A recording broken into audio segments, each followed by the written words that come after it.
Hello, everyone, and welcome to the Xperience Beyond Podcast. Today, we are challenging one of the biggest assumptions in business that growth comes from chasing new customers.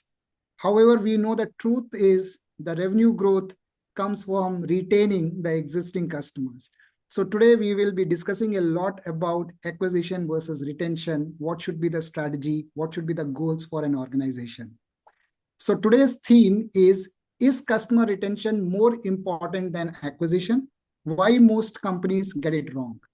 I'm your host, Anand Nigam, co-founder and director of XEBO.ai. And today I'm joined by someone who has spent his career helping companies stop the silent churn and start building lasting loyalty. My guest, Joey Coleman, is a world-renowned speaker, consultant, and best-selling author of Never Lose a Customer Again.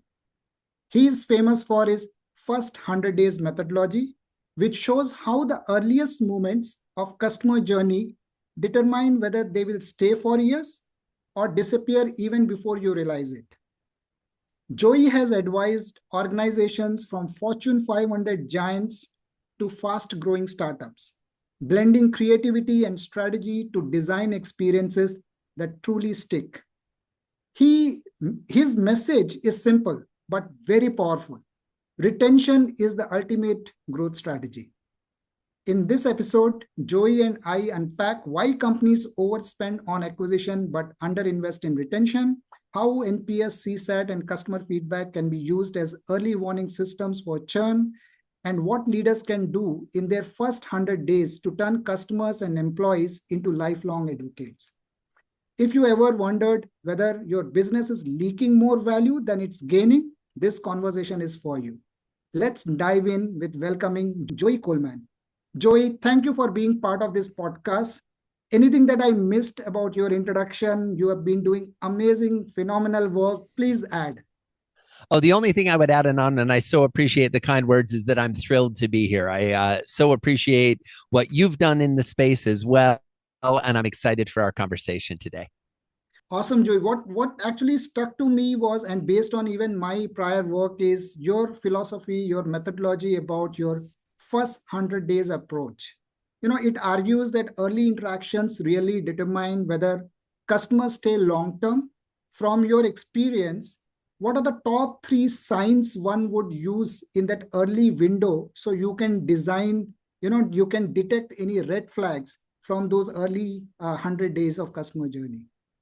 Well, the first thing that I would ask people to consider is, do you believe this premise that the first 100 days matter? Now, I know, and from our conversations, know that you have experienced this as well, that the research shows that somewhere between 20 and 70% of new customers will quit before the 100-day anniversary. 20 to 70%. These numbers are absolutely staggering. In banking, it's 32%, software as a service, 20%, auto mechanics, 68%, restaurants, 40 to 70%, depending on the type of cuisine you serve. These numbers are absolutely enormous. But not only does the data show us this, but I'd like to think that our personal experience shows us this as well. When we become a new customer, we purchase a new product, we sign up for a new service. If we don't get connected to that product and service soon after we've made the purchase, soon after we've signed up, our likelihood of continuing a relationship with that product or service long term is very small, right? If we buy, there are many people who will buy a shirt that they see out at the store and put it in their closet. And a year later, they realize, I've never worn that shirt that I already bought. Whereas if they buy it and they wear it right away, the likelihood of them wearing it again is greater because they've experienced it sooner. And so I think one of the opportunities for every business to look at is, to your question of like early warning signals or early signs, is what is the time from the point someone purchases your product or service to the point where they use it the second time? Not the first time, the second time.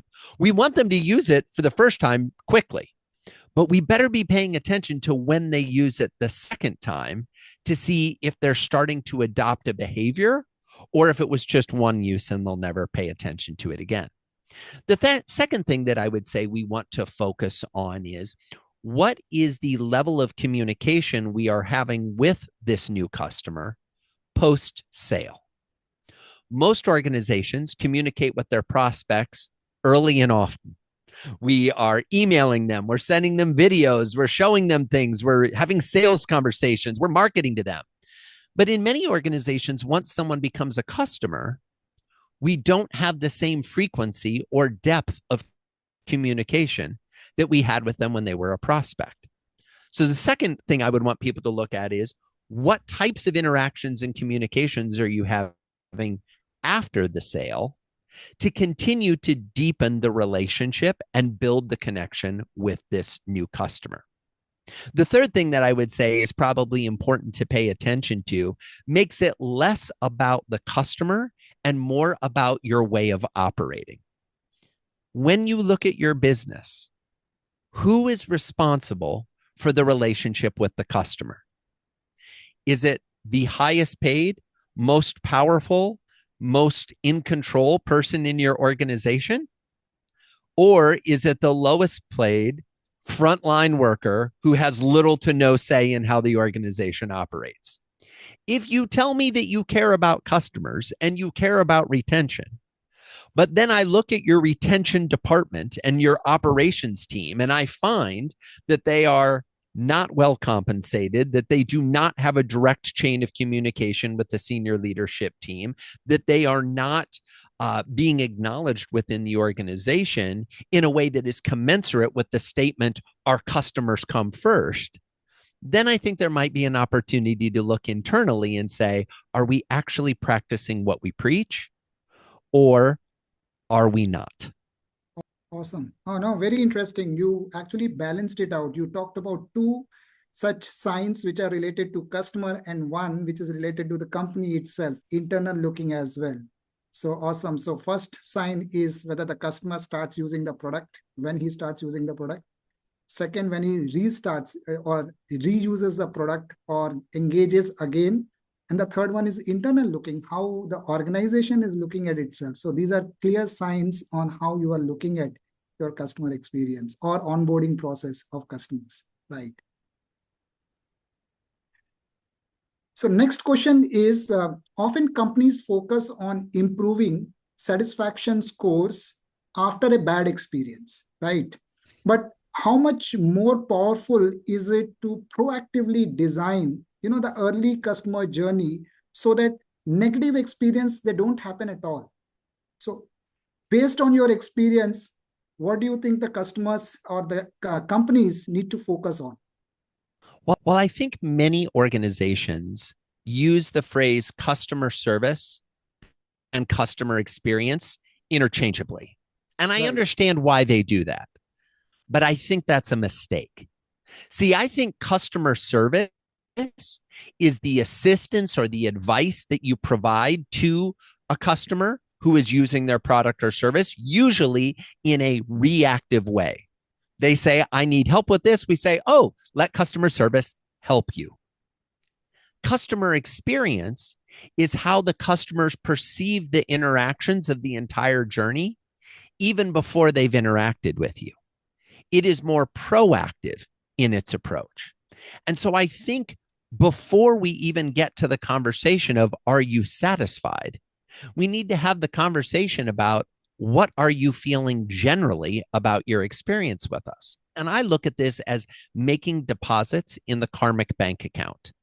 Okay. With almost every customer relationship, there is going to come a time in the future where the company does not meet the customer's expectations.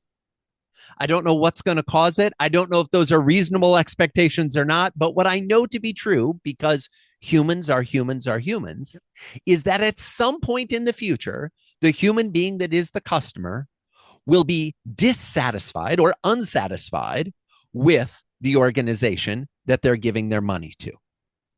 So what are we doing to make deposits in advance to this account of good feeling, of goodwill, that when we miss in the future, it doesn't take us negative. It makes a withdrawal on the value that we've built up, but it doesn't take us into the negative of them saying, you know what, I should just quit and not be a customer anymore. Nice. So, in fact, the companies need to proactively think about the journey that they are going to design for the customers, as well as proactively think about how they can assess these evolving needs or evolving expectations of the customers. Like you said, a customer who is happy today, you never know, eventually there would be a time where he might not be happy, he might be dissatisfied. And that's the moment how companies are able to detect those early signs and adopt to those situations. Absolutely. And I think part of it is paying attention to what they're doing. I think part of it is anticipating what they're doing. I think part of it is designing the journey and the experiences to make those deposits positively in the karmic bank account before there's a consequence down the road. I think it's a multifaceted approach. But to your point in your question, I think too many organizations wait for a customer satisfaction survey after something's gone wrong or after someone's been a customer for a long time to evaluate whether or not they're doing well. I think we need to ask more often and ask in a meaningful way that gets the truth in the answer or response, as opposed to getting what we want to hear. Let me give you a quick example of this. I recently went to get some work done on my car, to get an oil change, right? Just a standard oil change, standard maintenance. And as I was completing the maintenance and paying for the service and getting ready to leave, the person behind the counter said, "You're going to be getting a survey from us in the next 24 hours that says, how did we do? And anything less than 5 stars is complete failure. If you're unwilling to give us 5 stars, please let me know right now." And to be candid, Anand, I was a little bit, I've been part of this conversation before, but I was thinking to myself, does this work? Does it get you the data you want? Or does it result in the majority of the survey responses being 5 stars, even if they weren't 5 stars? I think it's probably that. Or in my case, what it gets is, I'm just not going to do the survey. Because if I can't give you 5 stars, and you've told me that anything less than 5 stars is failures, and I've had people tell me, I'll get a pay cut, I'll get a dock, it'll hurt me personally. I'm not interested at that point in continuing to give the answer if I know it's going to hurt someone. Absolutely agree. So then I don't complete the survey. Absolutely. And now we have a bigger problem. Yeah, this is more about managing customer and not managing customer experience. Exactly. Now, given that story, I can understand why the person in the service department told me that. Because the person in the service department has likely been told by their manager, anything less than 5 stars, and you're not getting a promotion. Anything less than 5 stars, and we're docking your pay. Anything less than 5 stars, and you're not getting your bonus. But now what we've done is we've said we don't care what's really happening as long as we're getting 5-star reviews. Yeah. So I think that's problematic for the long-term success of an organization. Absolutely. I think you have given a very valid example to stress on the CX culture within the organization. What kind of culture are you creating to develop a right CX mindset among the employees versus having a stick kind of culture? Yeah, absolutely. And what are we incentivizing, and what are we punishing? Are we trying to incentivize 5-star reviews, or are we trying to incentivize honest feedback? Absolutely. Depends on the organization. Many are just trying to incentivize 5-star reviews. They don't actually care about the actual feedback, the honest feedback. As long as it leads to 5-star reviews, which means more people will come to the website, which means more people will sign up for the service, which means we'll make more money. Absolutely. So one is measuring customer experience, which you rightly talked about. It should be unbiased and it should be more focused towards delivering great experience to customers instead of getting great ratings for your services and so on. The next thing that I wanted to discuss, and you have talked about it a lot in your conversations and books and writings that you have got, you talk about turning customers and also employees into raving fans. Now, raving fan is a very emotional status, emotional condition. Often it's very difficult to quantify it. However, we know that in business, there are stakeholders who want a quantifiable measures, wow moments that are delivered in experience, which can be linked to ROI. So how do you think these, the raving fans or the emotional moments can be quantified for the ROI to the business leaders, or is it required? Well, I love the second part of that question of, is it even required? Let's first have that conversation and then we'll make some assumptions. What I find fascinating about the conversations that are held in senior leadership teams about customer experience initiatives is that they often want them to be tracked and quantified before they're willing to make investments in improvement. But if I were to go to that same leadership team and talk to them about the new product we're rolling out, or the new service, or the new pricing model, or the new compensation plan, or the new stock plan, or the new headquarters, or the new delivery vehicles, they aren't usually saying, well, what is the trackable KPI, return on performance indicator, that immediately draws to return on investment that makes this worth it? Very rarely, if we're getting new trucks to make our deliveries, do we say, well, how much faster will these new trucks be compared to our old trucks? Will we be able to drive faster to make our deliveries? Invariably, what we say is, we haven't invested in this in a while. The trucks look a little shabby. Our competitors look better. We better make our trucks look better so that people think better of us. Customer experience is somewhat the same way. It's not always easy to track and identify which investments will move the needle, but we all know that if we're not moving the needle in a positive fashion, that is detrimental to the business long term. Now, let's say, for sake of argument, Anand, that we accept the belief that everything needs to be trackable in an ROI fashion before we're going to be able to invest time and money into it. If that is the case, then what I would say is, are we looking at all the markers of what a raving fan is?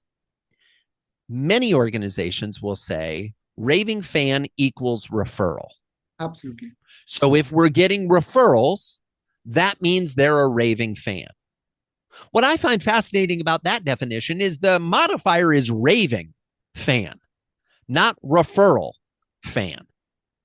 We can track two metrics. We can track those that are doing referrals, but we can also track those who are saying nice things about us, writing reviews, making posts on social media, telling our employees how much they love being customers. Not all raving is public. Some raving can be private.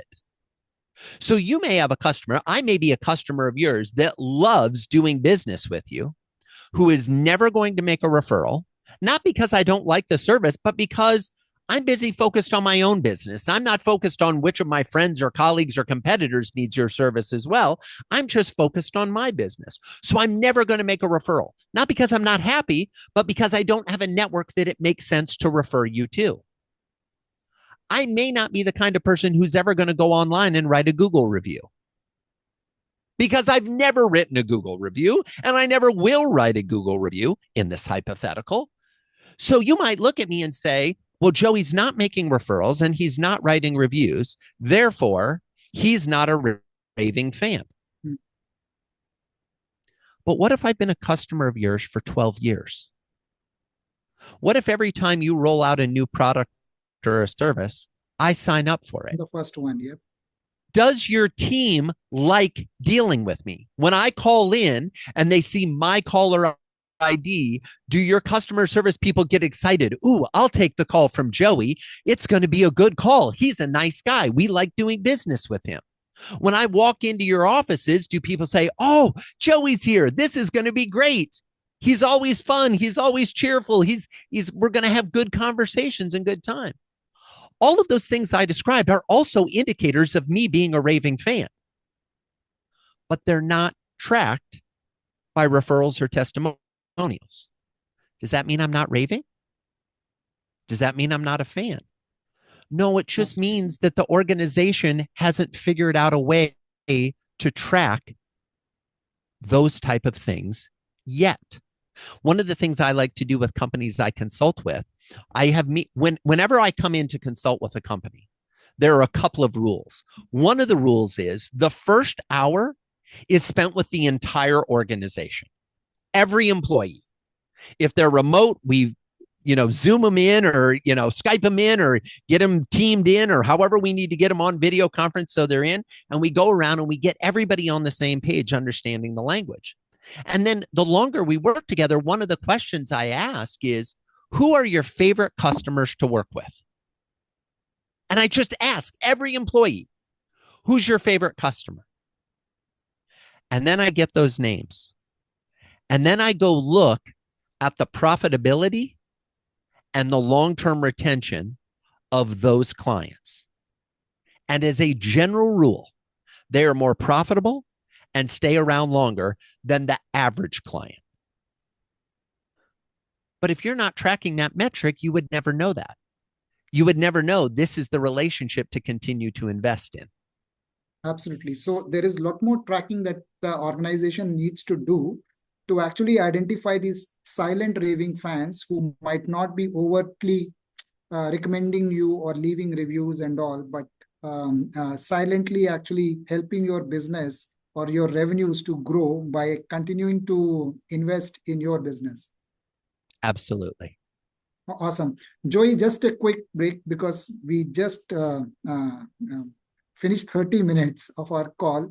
I'll take about 15 minutes. Is that okay? Sure. Yeah, awesome. Continuing our discussion, Joey, from your work, what patterns do you see in companies that succeed with both employee retention and customer retention versus those who excel in one but lags in other? What role do survey and feedback loops play in the alignment of customer as well as employees? Let's first talk about the connection between customer experience and employee experience. What I find fascinating, Anand, is if you go to most organizations, there is one department that is responsible for customer experience. And there's a completely different department in another part of the building that is responsible for employee experience. Usually customers experience is the purview of the operations team, the customer success team, the customer service team, maybe a little bit of marketing and sales operations.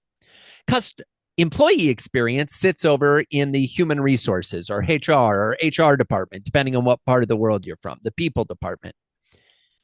And yet the reality is customer experience and employee experience are two sides of the same coin. As the customer experience gets better, it's more fun to work at that company. The employee experience gets better.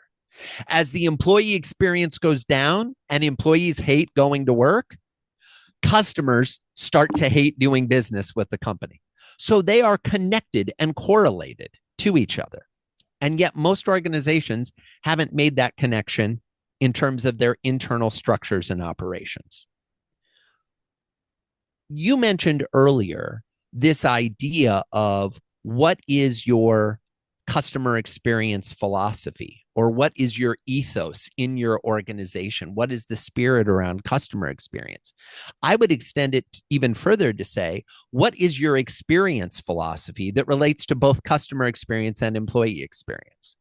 When I was writing my second book, which was called Never Lose an Employee Again, I interviewed leaders from around the world.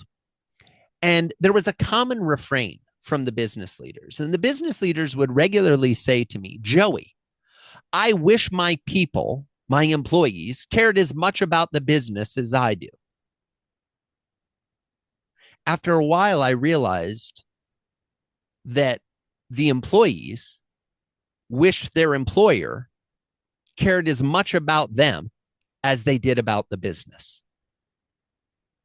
I think there is a huge opportunity for employers to be putting as much time, effort, and energy into maintaining employee relations and managing employee experience as they do managing customer relations and customer experience. And if you want a quick test within your organization to see if you're on the right track or not, allow me to ask a few questions. Number one, do you have a CRM, a customer relationship management software tool? Are you tracking your interactions with your customers, the amount of business they do with you, how long they've been a customer, every email, every voicemail, every phone call, every outreach? Now I ask, do you have an ERM, an employee relationship management software? Are you tracking how long they've been with you, how much you're interacting with them, every email, every phone call, every interaction? And is the same availability for everyone in the organization to tap in and see the customer relationship data? Are leaders tapping in on a regular basis to see the employee relationship data?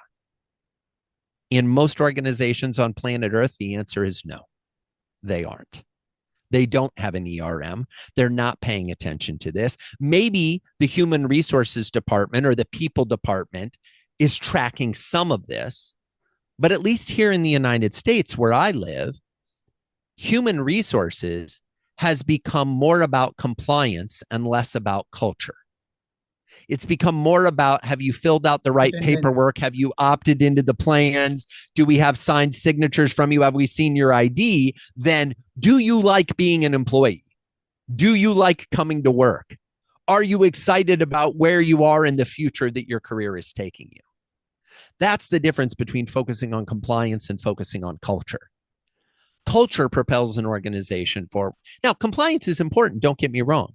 But if all your HR department is doing is compliance, you have a ticking time bomb around your employee experience. I absolutely agree. In fact, I've got my personal experience on how employee retention and customer retention are correlated, because I worked in an industry, banking industry, where wealth management services is a very specialized one-on-one connection with the customers. So we used to see a massive outflow of customer. If one relationship manager leaves, he leaves, quits the company, joins another company, and then you find the customers that he was dealing with, they actually leave the company and go to the other company. So it's so much correlated in these specific areas, specific example, that employee retention becomes so important if you want to keep those customers. Absolutely. And we can take, I love your story, Anand, and I totally agree with you. And again, for people that might be listening or watching along to kind of think about your own organization, do you have special surprise and delight moments that you do for customers? When someone becomes a customer, they get something special. When they buy their next product, they get something special. When they celebrate their anniversary with you, they get something special. Now ask yourself if you have the same thing for your employees. Absolutely. Do your employees get something special when they celebrate an anniversary? In most organizations, they don't. In most organizations, we take our longest adopters, the people who've been with us the longest, for granted. Now that happens with both our customers and our employees. And here's what I know to be true now, more than any other time in human history. It is much, much easier to find a new, valuable, qualified customer than to find a new, valuable, qualified employee to join your team. So I occasionally get asked, Joey, if you had to pick, which is more important, the employee relationships or the customer relationships? The answer is always going to be the employee relationships. Absolutely. Because if I don't have those, I can't create the customer relationships that I need. I absolutely agree. And like I said, my personal experience and then the fallout of that experience is that the organization then starts focusing on identifying initiatives whereby if a employee leaves, the customer should not leave. Instead of focusing on why should this employee leave? What can they Yes. do to make sure that this employee stays? The Yes. customer So will many, anyway stay. 100%. So many organizations solve the problem of customers leaving by trying to handcuff their customers to the organization. Yeah. Instead of saying, why did they leave? Oh, they left because the employee left. I Yeah. know, let's handcuff the employees. No, that's not the answer. Absolutely. The answer isn't the non-compete clause. The answer isn't the prohibitive, rules and releases that people sign when they come in. The secret golden handcuff is that people like staying there so much that they don't need anything forcing them to stay. In fact, they're even encouraged to leave if they find something better. One of my clients right now has an employee who is absolutely remarkable, but the employee doesn't feel like they're making enough money in their role. Now, my client, who's the manager of this employee, agrees with this assessment and is working with the CFO and with the CEO to get more money for the customer success department, for the customer support team. But in the interim period, because that's going to take 6 months to a year to redo the comp plans and get everything figured out, what are we going to do to solve for the problem now? Most organizations move so slowly that they don't fix the problem that the early warning signal is telling them about until it's way too late.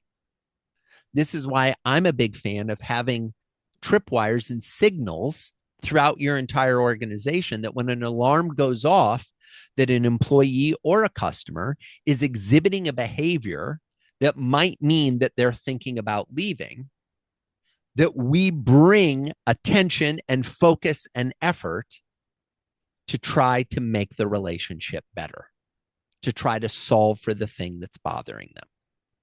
To me, the best leaders on the planet are the ones that wake up every day saying, how can I make this the best place to work in the world? If you answer that question and you're committed to that question every day, you solve the great majority of problems you will ever have. Very profound. Absolutely agree. Thanks for sharing that, Joey. Oh, it's my pleasure. Joey, also there is a big challenge which we see a lot with companies who are growing very fast, who are scaling up, because as you grow, the volume of feedback, the volume of engagements that you have got just multiplies. So how do you maintain that personalized experience which fosters retention within this growing organization without getting overwhelmed? Well, I think there's a couple of things. Number one, I think so many organizations over index on scaling and growing instead of caring. I think it's pretty simple that we just need to not lose sight of the fact that what got us here, caring for the individual customer, is not, it needs to be continued going forward, right? I often talk to entrepreneurs and business leaders who've been in business for a while, and I ask them to remember back to when they first started their company and you had one customer, maybe two, maybe five, small number. You knew everything about them. You knew their spouse's name, their children's name, where they like to go on holiday, their favorite food, their favorite drink. Why? Because there were so few. You were holding them in the palm of your hand and you wanted to hold them very carefully and gently and love and care for them and nurture them because they were so important to you.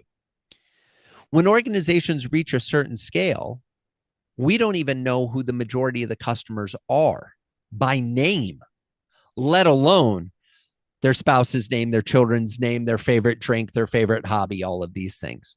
So I think what we need to do, and it brings us back to that comment of culture, is we need to be investing in an organization that scales our caring across the organization, not just the leader. The employees care about making a personal and emotional connection with the customer. The employees care about listening when the customer says, my favorite time of year is the spring, and putting that into the CRM. So the next year when it's springtime, we can send a message that says, isn't it great that it's spring? And the person goes, oh, that's what I was thinking. How did they know that I was excited about this? Well, you told us a year ago and we wrote it down. Because ink fades slower than memory. And ones and zeros in a computer fade even slower than ink. So what can we do to make sure we have that information? I know you work a lot with AI, Anand, and there's something to be said for having AI look at and analyze this data. I will caution, though, against the overuse of AI in the sense that many organizations are not good at doing this without AI and are thinking that AI is going to come in and solve all their problems. Yeah. AI is very good at analyzing huge amounts of information. It's very good at identifying patterns that the human can't see. It's very good at identifying where should we be communicating. But we also want to maintain that human touch because no one wants to be managed. No one wants to be automated. No one wants to be sequenced. They want to feel like they're having a conversation. They want to feel like they're having an interaction. They want to feel like there's someone on the other end of the line who's committed to taking care of them. That desire is never going to go away. And I would posit with the advent of technology, automation, AI, these type of tools, that people are going to want that even more. They're going to want that feeling that there's a human involved even more, even if that feeling or that perception is created by the way that AI is managing the communication. Absolutely. And in fact, we touched upon this subject earlier when we talked about how customer interactions are growing, but still AI and technology has come to the rescue, helping us to real time solve those challenges. So similar is for this situation. So when your organization is growing and you still want to deliver great personalized experiences to your customers, enable your employees with these tools, with this automation, with this AI as an enabler to deliver that personalized experience at scale. I think that can definitely help. And if you're going to enable them with the tool, also spend time working with them on how to use the tool, the discretion of when to use the tool, and a clear understanding of when to go beyond the tool to show even more attention and caring. Absolutely. I agree. Joey, you have been doing so much work around churn and retention. So you must have obviously come across companies who are very high on churn and the level of customer satisfaction or happiness is mediocre. Now, when you work with those companies, what is the golden rule that you subscribe to them or prescribe to them for those first 100 days? Using like feedback, surveys, team alignment, which can convert their current story to a retention story. Yeah, I think what's interesting, Anand, is I consult with a variety of companies of a variety sizes on all 7 continents across innumerable industries. And 2 things. Number one, often we find things that are unique or specific to that organization that we need to improve and fix and make better. And we can do that and we can spot those things. But there are some common threads that connect all of them, or some things that we see again and again and again in repeat fashion. And one of the ones that comes to mind immediately is, and I'll give the big example or the big overview of it and then dive into a specific example of what it looks like, is every customer has the potential, I believe, to go through 8 phases in their relationship with you, right? I talk about these phases in my books and in my speeches, and here are the 8 phases. The first thing we do with most organizations is map the journey to see what's happening in each of those phases right now. At every organization I've ever done this with, that alone produced enormous aha moments that people didn't understand that customers were moving between phases with no one helping them, with no one holding their hand, with no one, making sure, there was a handoff from the sales and marketing team to the customer success team, and the handoff was done poorly and the relationship suffered from then on. Or the sales and marketing team didn't take the notes properly, and then the CSMs, the customer success team, had to ask again the same questions that had already been asked, and it irritated the customer. So sometimes just having everyone in the organization understand the journey, understand the path, is enough to address the problem. More deeply within that, I find, is a fundamental flaw in the members of the team understanding four key things. Every member of your organization needs to understand four key things, and they all start with the letter R. The first one is they need to understand, what is my role in this organization? What am I doing in the organization? What is my role? Number two, what are the requirements of my role? I need to do this or else something will go bad no matter what. It will fall apart. If I don't properly make sure the document is signed in all three places before I hand it to the next person, we can't move forward. So the role and then the requirements. The third step is the responsibilities. Now, responsibilities are different from requirements in the sense that a responsibility may not be make sure that all three signatures are on the document. The responsibility may be make sure the person feels well taken care of and provided for. Make sure they feel listened to, heard. So if the requirements are more the hard skills, the left brain skills, the checkbox list, the responsibilities are more the soft skills, the right brain side, the how did they feel? What was their emotion? What was their experience? And last but not least of the 4 R's, the relationships that you need to maintain within the organization to successfully navigate all the potential experiences a customer will have. You can have the greatest salesperson in the world and the greatest customer success team in the world. But if the accounting department is obnoxious to deal with and harassing about invoices, I don't care how great the software tool is. If it's a struggle to make payments and get those things done, I'm not going to be a customer long term. So we need to understand the relationships within the organization so that we can all be working in concert to deliver the kinds of experiences that keep customers coming back for more. Awesome. Thank you, Joey. Thank you for your time. I think you have shared some valuable insights, valuable experiences. I'm sure our viewers would be very happy to listen to them. It was a very inspiring conversation with you. You reminded that winning for brands, it's not just acquisition, but winning can also be a retention strategy. Because many brands, they need to balance it out. I believe it's a more of a balance that you need to pay equal attention to retention while you are pursuing acquisition. So thank you for sharing these stories, these examples. They are awesome. Reminded me of so many stories, my experiences with different companies that I have worked for. So it was just great. If this episode actually sparks any of those ideas from these conversations for many of our fellow listeners to actually implement, I'll be more than happy. So thank you for taking out time and sharing these great experiences with us.